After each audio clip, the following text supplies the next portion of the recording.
Ma peaks ütlema, et see tänane välisministri sõnavõtt siin peaks suurte ja punaste tähtedega, just nimelt punaste tähtedega Eesti ajalukku kirjutatama, sest olen ma paljude Eesti poliitikutega, ministritega, mitmete presidentidega vestelnud. Ma ei ole kordagi kuulnud väidet, et Eesti alasi ei oleks okupeeritud. Küll vastavasisulisi avaldusi on tulnud Venemaalt, Vene poliitikutelt justkui Vändrast saelaudu. Elementaarne loogikagi ütleb seda, kui riik okupeeritakse ja okupeeriva riigi väed lahkuvad osalt sellelt okupeeritud territooriumilt, siis see ülejäänud osa jääb endiselt okupeerituks. On tõesti hämmastav, kuidas keegi inimene võib väita, et see niimoodi ei ole.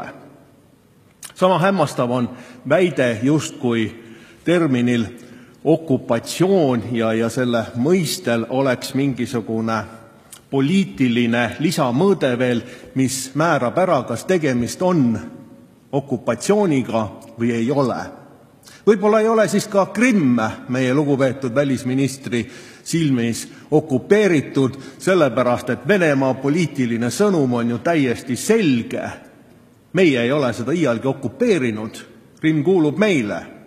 Venemaa sõnum on täiesti sama, nad ei ole iialgi Eestit okupeerinud, see kuulub neile. Nad ei ole iialgi Petserimaad või Narva taguseid alasi okupeerinud, need kuuluvad neile.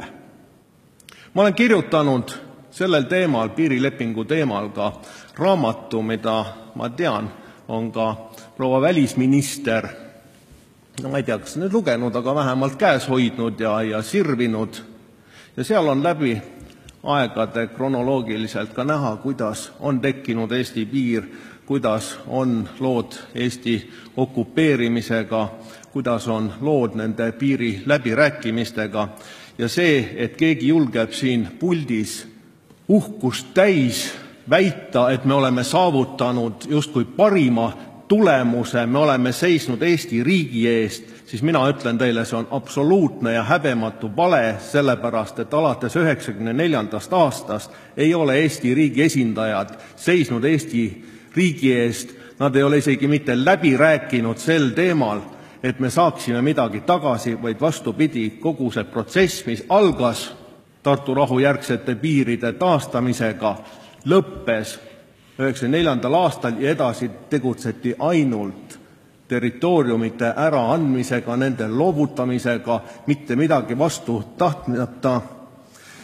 Ja kui me võtame kätte karistusseadustiku, siis on seal täiesti selgelt kirjas paragrahvid, mis ütlevad ära, mida tähendab okupeeriva riigi abistamine, mis tähendab vägivallatu tegevus riikliku territoriaalse terviklikkuse suhtes ja ainukene tähendus, mis sellel on, see on riigi reetmine.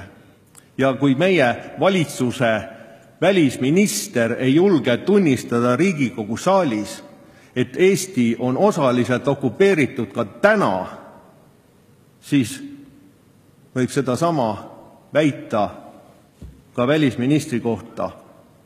Ja ma olen siin mitu korda väljendanud hämmastust ja ma väljendan veel kord väga sügavalt hämmastust, kuidas saab selline inimene üldse mõelda sellele, et temast võiks saada kunagi Eesti Vabariigi president. President, kes peaks seisma Eesti riigi ja rahva eest, kes peaks seisma tema territoriaalse terviklikkuse eest, kes peaks südames hoidma seda tuld ja leeki, kes meie rahvast ja riiki üleval hoiab, aga kes on nõus ainult sellest kõigest loobuma, ei pea tähtsaks absoluutselt mitte midagi, ei vabadussõda, ei Tartu rahu, meie esivanemate pingutusi ega ka meie rahva tulevikku. Aitäh!